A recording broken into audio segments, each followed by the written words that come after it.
Ustaz.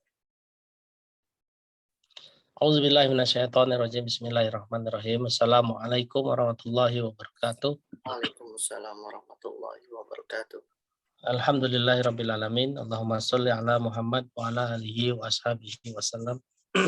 Tadi di awal Mas Rocky bilang ngajinya yang benar, panjang pendeknya yang benar, tajwidnya yang benar gitu ya Mas Rocky ya. Saya langsung teringat qadarullah, dengan izin Allah langsung teringat surat Al-Baqarah ayat 121. Ya, surat Al-Baqarah ayat 121 tuh bunyinya gini. Alladzina atainahumul kitaba yatlunahu haqqa tilawatih. Surat 2 121. Ulaika yu'minuna bih wa may yakfur bihi fa ulaika humul khasirun. Silakan dibaca artinya. Orang-orang yang telah kami beri kitab, mereka membacanya sebagaimana mestinya. Mereka itulah yang beriman kepadanya. Dan barang siapa ingkar kepadanya, mereka itulah orang-orang yang rugi. Oke, saya ulas sedikit dulu. Di rukun iman ada berapa? Ada 6. Ada 6, jangan sampai salah sebut nanti. Rukun Siap. iman ada 5, Pancasila lagi nanti. Salah satu beriman adalah beriman sama Al-Quran. Betul ya? Betul. Beriman kepada Allah, beriman kepada malaikat, beriman kepada kitab nomor 3. Benar ya? Ya. Nah, dan Allah jelaskan kalau betul-betul kita beriman sama kitab, salah satu syaratnya adalah yang disebut di surat Al-Baqarah ayat 121 ini. Alladzina atainahumul kitaba yatlunahu haqqa tilawati. Cara bacanya haqqa tilawati. Dengan cara baca yang hak itu udah benar mutlak gitu loh. Masya Allah. Ulaika yu'minuna bih. Itulah orang-orang yang beriman kepada kitab sebenarnya gitu. Jadi kalau ngaku kita rukun iman nomor 3 adalah beriman kepada kitab, berarti kita punya kewajiban membuktikannya kepada Allah, yaitu dengan cara apa? Membaca Al-Quran dengan haqqa tilawati, dengan cara baca yang paling benar. Makanya nggak bisa berhenti nih belajar baca Quran, nggak bisa berhenti. Sampai hari ini saya masih belajar makhorijul huruf. Mungkin saya hafal tajwid, ya. Mungkin saya bisa baca, ya. Tapi makhorijul huruf masih terus saya setoran hafalan plus makhorijul huruf. Karena makhorijul huruf ini paling susah. Nah, tapi bukan berarti kalau ini contoh ya, beberapa orang di daerah, orang Sunda biasanya ngomong fa yang susah, fa biasanya pa gitu kan. Tapi ternyata kalau dilatih ternyata bisa. Ternyata bisa gitu. Saya juga kesulitan beberapa huruf dulu. To dulu waktu belajar versi Gontor, to itu ke kanan atau ke kiri, lidahnya ke kanan atau ke kiri. Ternyata kalau versi Usmani, to itu ujung lidah nempel di gigi atas. Ini juga perlu latihan lagi gitu, mau ngikut cara siapa gitu. Karena ada cara Usmani, ada caranya. Saya nggak tahu nih kalau teman-teman Gontor pakai cara apa, saya nggak tahu gitu. Tapi kalau cara Usmani ya demikian. Dan ternyata huruf Arab itu yang monyong itu cuma yang ada waw, ya. So aja nggak boleh monyong, nggak boleh begitu. Ternyata gitu loh, karena itu suara lidah, bukan suara bibir. Jadi bibirnya biasa aja, gitu. Nah, jadi teman-teman semua yang mau saya bahas di sini adalah kalau betul kita beriman sama Al-Quran, kita harus baca dengan cara baca yang hak, cara baca yang semestinya. Ya, mereka itulah orang-orang yang beriman kepadanya. Artinya, kalau kita baca Quran dengan cara yang benar, berarti kita disebut beriman, betul ya? Nah, kita lihat main kata-kata nih ya, wa may yakfur bihi, dan barang siapa yang tidak membaca dengan cara yang benar, begitu kan maksudnya ya? Wa may yakfur bihi, barang siapa yang mengingkarinya, artinya mengingkari dari cara baca yang benar. Ulaika humul khasirun. Mereka itu adalah orang-orang yang rugi. Nah, ini teman-teman semua, kita main kata-kata. Kalau baca yang benar, berarti mereka adalah orang yang beriman. Kalau bacanya tidak benar, berarti mereka orang yang rugi. Berarti mereka yang tidak baca dengan benar, mereka adalah orang yang tidak beriman dan rugi. Benar kan? Iya. Ya kan? Kalau bacanya benar, mereka itulah orang-orang yang beriman, dan lawannya rugi adalah mereka akan beruntung. Ya kan? Nah, jadi saat ini teman-teman semua kalau yang hari ini dagang masih belum untung dan lain-lain, jangan cari masalah lain dulu. Jangan cari evaluasi yang lain. Mikirnya jangan cuma kayaknya iklannya kurang bagus nih. kayaknya lokasinya kurang strategis nih, kayaknya promonya kurang keren nih gitu loh. Jangan mikir itu dulu, mikir dulu, oh, jangan-jangan saya baca Qurannya belum benar. Karena mereka yang baca Quran dengan benar adalah mereka yang beriman dan insya Allah untung. Mereka yang tidak baca Quran dengan benar, mereka adalah orang-orang yang rugi dan jelas dipertanyakan keimanannya. Karena ayatnya kan demikian ya. Gitu. Jadi teman-teman semua, saya selalu berpikir kalau dagang rugi, kalau usaha ditipu orang, saya langsung introspeksi diri. Wah, kayaknya apa yang salah nih? Oh, kemarin Al-Muluknya ketinggalan kali, mungkin gitu ya.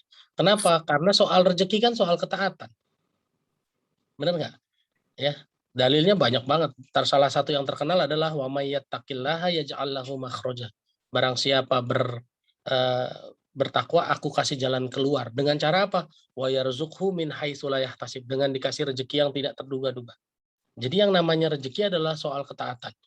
Wa ita'azzana rabbukum la in syakartum la azidannakum. Jika kamu bersyukur, aku tambahkan nikmatku. Kan gitu ya. Syukur itu kan tanda ketaatan. Jadi teman-teman semua, namanya rezeki, namanya solusi, itu adalah urusan ketaatan. Bukan urusan kerja. Karena banyak orang yang kerja nggak dapat solusi juga gitu.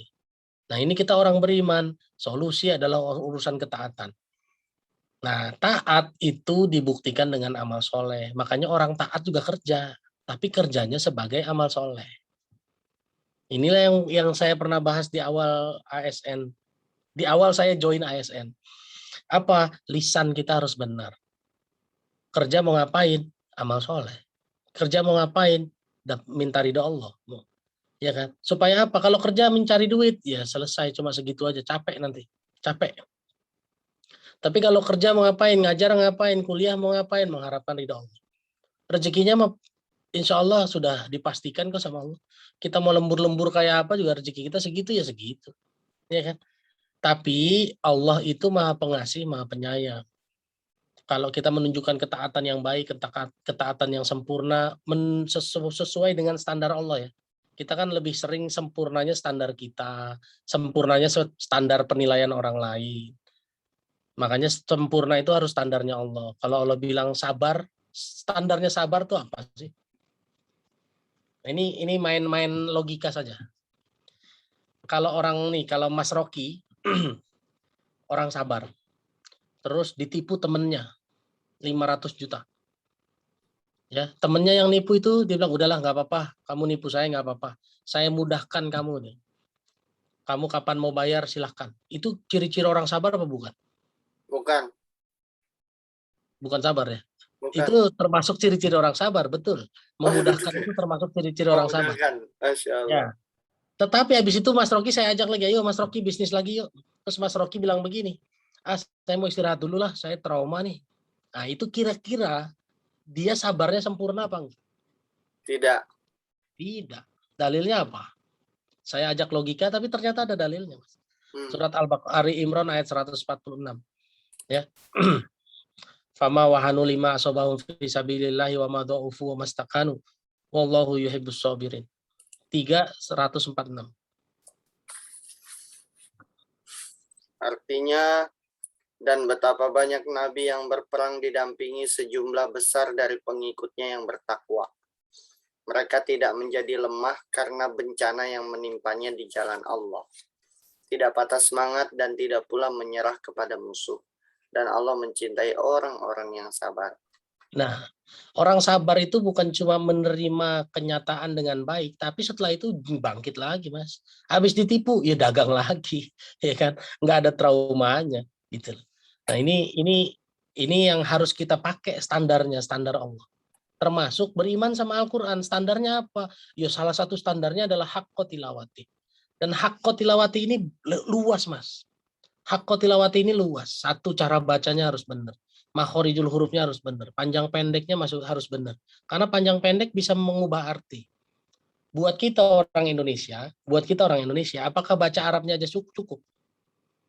Tidak. Tidak cukup. Karena apa? Kita nggak paham, Mas. Kalau sekedar buat dapat manfaat minimal, baca aja cukup. Tapi kalau mau dapat manfaat maksimal, artinya harus dibaca. Apa sih maksud artinya, terus direnungkan dan lain-lain. supaya dapat ilmunya, Mas. Siap, Ya siap. kalau kita sama aja kayak nonton drama Korea gitu, kalau nggak ngerti, nggak ada teksnya di bawah kan kita bengong, ngomong apa sih gitu loh, ya kan? Untung aja ganteng-ganteng, jadi seneng nonton, untung aja cakep-cakep, seneng nontonnya. Dulu, kalau sekarang kan juga udah tutup, nggak berani ngelihatnya kan. Nah, terus yang ketiga, yang berikutnya, saya nggak tahu udah yang keberapa, hak tilawatih juga. Baca Quran itu ada waktunya loh, Mas. Masya Allah. Waktu terbaik yang Allah ajarkan buat baca Quran. Kita intip satu-satu ya. Kita intip satu-satu. Surat 3 ayat 113, 114. 100. 13, 113 ya. Mereka itu tidak seluruhnya sama. Di Hmm. antara ahli kitab ada golongan yang jujur. Mereka membaca ayat-ayat Allah pada malam hari. Dan mereka juga bersujud atau sholat. Nah, ahli kitab dulu, Mas. Ada yang baca Quran di malam hari. Ini clue buat kita sebetulnya. Ada ahli kitab yang baik menurut standarnya Allah. Apa? Mereka baca, salah satunya adalah baca Quran di malam hari. Sekarang kita baca surat Al-Muzammil. Al-Muzammil itu surat 73.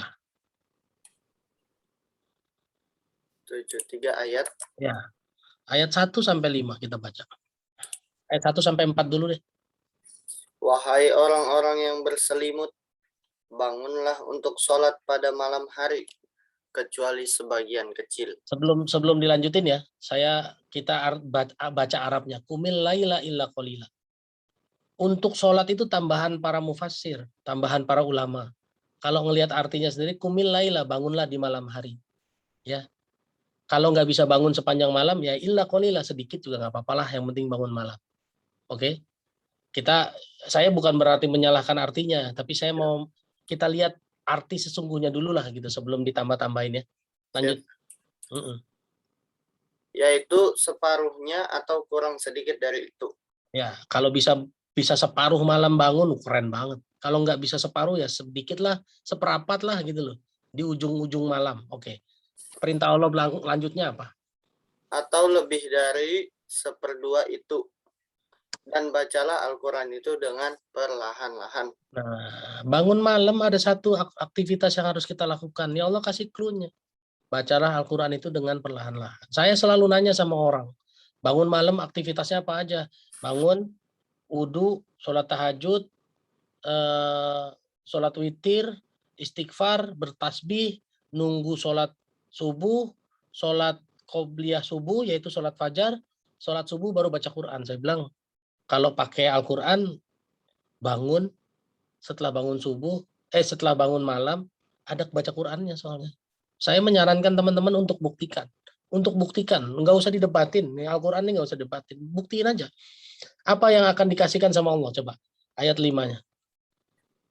Sesungguhnya kami akan menurunkan perkataan yang berat kepadamu. Inna sanulki alaika qaulan tsaqila. Qaulan tsaqila ini perkataan yang berat. Ini kalau dibaca tafsirnya, pendapat ulama dan lain-lain, perkataan yang berat ini bukan mau nakut-nakutin, bukan, tapi tanggung jawab yang berat. Teman-teman yang pengen punya tanggung jawab lebih berat lagi, yang tadinya dagang satu toko mau jadi 2 toko, baca Quran malam hari sebelum subuh.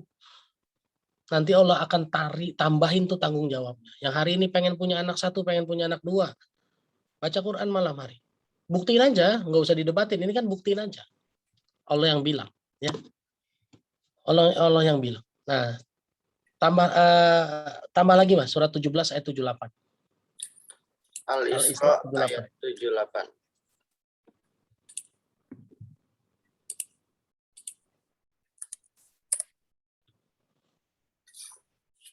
Laksanakanlah sholat sejak matahari tergelincir sampai gelapnya malam. Dan laksanakan pula sholat subuh. Sungguh sholat subuh itu disaksikan oleh malaikat. Oke, kita baca Arabnya ya Mas. Aqimis sholata lidulukis syamsi. Aqimis, dirikanlah as-sholata, sholat lidulukis syamsi, dari matahari tergelincir ila ghosakil lail, sampai gelapnya malam. Wa Qur'anal fajr. Kalau wa Qur'anal fajr diartikan per kata, ini adalah bacaan Quran di waktu fajar, di waktu sebelum subuh. Secara konteks, iya, bangun malam menjelang subuh itu adalah sholat subuh. Secara konteks, saya nggak mau protes tentang konteksnya. Tapi saya mau menggali, meneliti secara kata per kata. Wa Qur'an al-fajr.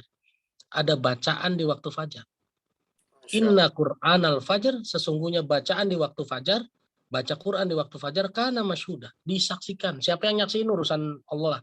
Ya, ada hadis qudsi yang bilang Allah yang turun di sepertiga malam, 2/3 malam untuk menyaksikan dan lain-lain. Apa malaikat jelas turun ya. Saya nggak mau bahas soal siapa yang turunnya. Saya mau membahas tentang wa Qur'an al-fajr, bacaan di waktu fajar. Di Al-Quran, hampir semua Al-Quran Indonesia, Quran al-fajr diartikan sholat subuh. Tapi kalau buat saya, ini jadi riset buat saya. Saya mau membuktikan sepertinya ada rahasia di balik ini nih. Baca Quran di waktu malam. 3 ayat tadi ya. 3:113, Al-Muzammil ayat 1-5, sama 17:78. Ini ayat harus dibuktikan. Sekarang baca, lihat sejarahnya. Nabi Muhammad turun wahyu pertama. Mengangkat dia jadi nabi. Pagi, siang, malam terjadinya. Malam. Malam. Malam. Perkataan berat dari Allah buat Nabi Muhammad, kamu jadi nabi, malam turun. Perintah Musa meninggalkan Mesir, membawa Bani Israel, pagi, siang, malam. Malam. Malam. Oke. Perintah Allah terhadap Nabi siapa itu yang istrinya berkhianat, yang masyarakatnya homo. Lut. Nabi Lut. Nabi Lut suruh meninggalkan desanya karena desanya, daerahnya mau diazab pagi, siang, malam. Malam. Malam. Ini ada rahasia besar di waktu malam, teman-teman semua. Makanya di malam ini ada 2 yang harus dilakukan. 1, tahajud. 2, baca Quran. Ditambah lagi dengan apa nanti? Istighfar di waktu fajar. Wabil asharihum mustaghfirun. Ya kan? Mereka yang beristighfar di waktu fajar. Ini waktu sahur ya, di waktu sebelum subuh. Ini surat Al-Imran 117 ya kan. Terus surat Tur ayat terakhir. Mereka-mereka yang bertasbih di waktu fajar. Nah, ini penting nih. Jadi kalau saya menyarankan teman-teman semua yang mau saja, yang nggak mau nggak apa-apa. Kalau bangun malam, paketannya tahajud, baca Quran, istighfar, bertasbih. Ya kan? Tahajud, baca Quran, istighfar, bertasbih, sholat sunnah fajar, sholat subuh, sedekah. Masya Allah. Ini penting nih. Paketannya begitu. Sayang kalau udah bisa bangun malam, cuma tahajud doang, habis itu nunggu sholat subuh. Ini paketan penting. Lihat, silakan jalanin 40 hari. Apa yang bisa dirasakan, nggak usah kita nggak usah berdebat tentang ini silakan praktekin masing-masing aja. Toh ini kan nggak menyalahi syariat, ya, nggak ada yang menyalahi syariat kok. Kita cuma nambah aktivitas aja. Yang biasanya bangun tahajudnya jam 3, sayang kalau cuma tahajud doang. Baca Quran semampunya aja. Ya. Baca Quran, bangun malam sholat tahajud, baca Quran, istighfar, bertasbih, sholat sunnah fajar, sedekah sebelum subuh, ya, sampai masjid kan sedekah dulu, sholat subuh. Baru ditutup kalau sempat, kalau ada pengajian dan lain-lain ditutup dengan isyraq. Isyraq itu sholat isyraq ya, sholat suruk. Banyak orang sebutnya suruk, sholat suruk. Tapi kalau menurut beberapa ulama ini adalah isyraq. Nah, isyraq ini adalah duha yang diawalkan. Ya, jadi saya sih menyarankan itulah sama kita semua untuk kita jalanin. Insya Allah nanti Allah akan memberikan perkataan yang berat buat kita semua. Amin. Artinya adalah perkataan tanggung jawab yang makin besar, insya Allah. Wallahu a'lam bishawab. Itu aja mungkin Mas Rocky yang bisa jadi bahasan hari ini. Ini amalan langit ya, Ustaz ya? Oh iya, amalan langit. Bukan amalan bumi lagi nih, amalan langit.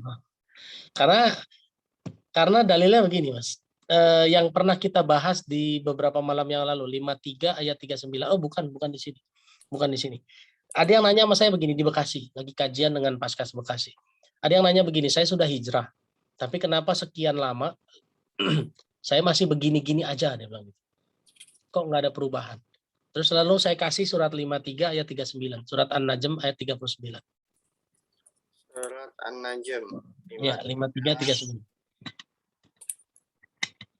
ayat 39. Dan bahwa manusia hanya memperoleh apa yang telah diusahakannya. Nah, ini rumusnya teman-teman semua. Manusia hanya memperoleh apa yang diusahakannya. Kalau usahanya ke Allah cuma segitu, ya dapatnya segitu doang. Kalau usahanya tentang dunia cuma segitu, ya segitu doang dapatnya. Makanya harusnya kalau kita mau hidup lebih baik, ke atasnya harus baik banget, sempurna banget. Ke sampingnya juga sempurna banget. Jangan lupa ke diri sendirinya juga perbaikannya harus maksimal. Jadi jangan cuma saya mau kayak nih kerjanya diperbanyak, tapi kita masih gibah orang, sering benci, cemberutan dan lain-lain. Ya nggak bisa. Semuanya harus sempurna nih ke atas, ke samping dan ke diri sendiri. Makanya Allah bilang di surat 3 ayat 112. Duribat alaihimuz zillatu aina ma suqifu illa bihablin minallah wa hablin minan nas. Surat 3 112.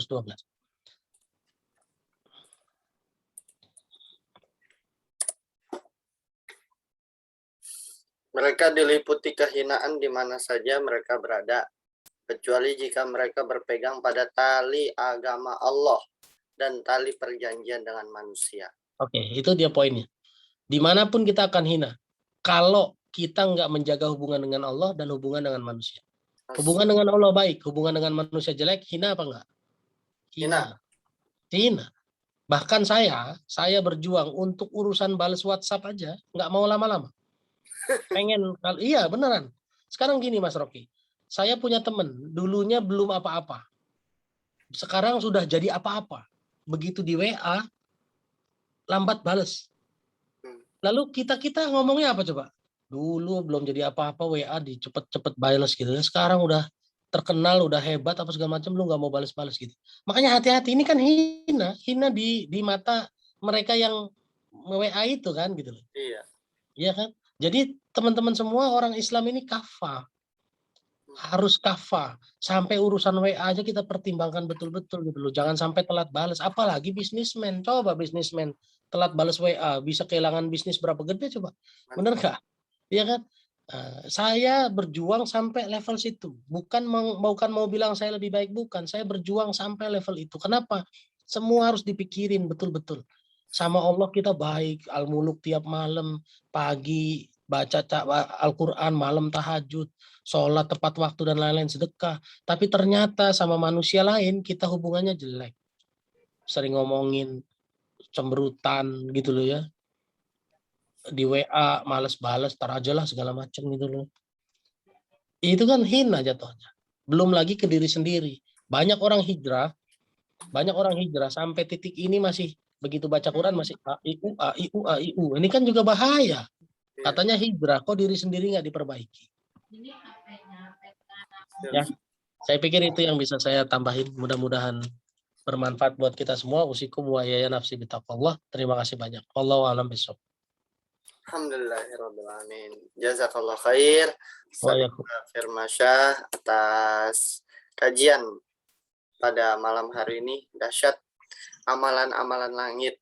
Bangun malam, sholat malam, qiyamul lail, baca Al-Quran, istighfar, tasbih, sholat fajar, qobliyah subuh, sholat sedekah sebelum sholat subuh, habis itu sampai masuk syuruk, sholat isyraq ya. Masya Allah, tabarakallah. Sekali lagi terima kasih Ustaz Indra atas materi pada malam hari ini. Semoga kita dimampukan Allah untuk bisa mengerjakan amalan-amalan langit ini. Amin, amin ya. Baik teman-teman sekalian, ini ada doa yang belum saya bacakan tadi di awal. Dari Afif Hasan, mohon doanya untuk Apip, semoga lulus seleksi beasiswa KIP Kuliah UN Jakarta tahun ini. Berikut dari Kalika, mohon izin tolong bantu doa teman-teman semua untuk adiknya yaitu Nabila Rohmadini. Sekarang di ICU Rumah Sakit Polri, sakit talasemia. Semoga bisa melewati masa kritisnya malam ini dan bisa kembali diberikan kesehatan yang paripurna. Tadi juga ada di grup WhatsApp dari Ibu Nurbaiti, belum bisa ikut ASN karena lagi nunggu dokter ahli syaraf belum datang yang akan lagi nemenin ibunya yang sakit stroke. Kita doakan teman-teman semuanya untuk nama-nama yang kita sebutkan tadi, mohon keridhaan keikhlasannya, semoga dengan wasilah Al-Fatihah ini Allah ridho untuk memberikan yang terbaik berupa kesembuhan, kesehatan, dan umur yang panjang, berkah dan manfaat, segala hajat semoga Allah berikan yang terbaik. Al-Hadiniya Al-Fatihah. A'udzubillahi minasyaitonirrajim. Bismillahirrahmanirrahim. Alhamdulillahirabbil alamin arrahmanir rahim maliki yaumiddin iyyaka na'budu wa iyyaka nasta'in ihdinas siratal mustaqim siratal ladzina an'amta 'alaihim ghairil maghdubi 'alaihim waladdallin amin amin ya rabbal alamin. Baik teman-teman sekalian, mohon izin untuk bisa mendokumentasikan terlebih dahulu ASN di episode ke-44 ini. Boleh yang berkenan untuk mengaktifkan kameranya silahkan. Alhamdulillah hari ini yang bertahan sampai selesai ada 27 orang. Alhamdulillah. Baik, tahan sebentar. 1, 2, 3. Baik, terima kasih banyak teman-teman semuanya. Semoga bermanfaat, semoga sehat walafiat. Mari sama-sama kita akhiri dengan membaca hamdalah. Alhamdulillahirabbil alamin. Subhanakallahumma wa bihamdika. Amin. Assalamualaikum warahmatullahi wabarakatuh. Waalaikumsalam. Jazakallah Ustaz. Wa iyyakum wa iyyakum. Allah fiik. Sampai jumpa besok insyaallah. Ya. Baik, saya izin tutup roomnya ya. Assalamualaikum. Waalaikumsalam.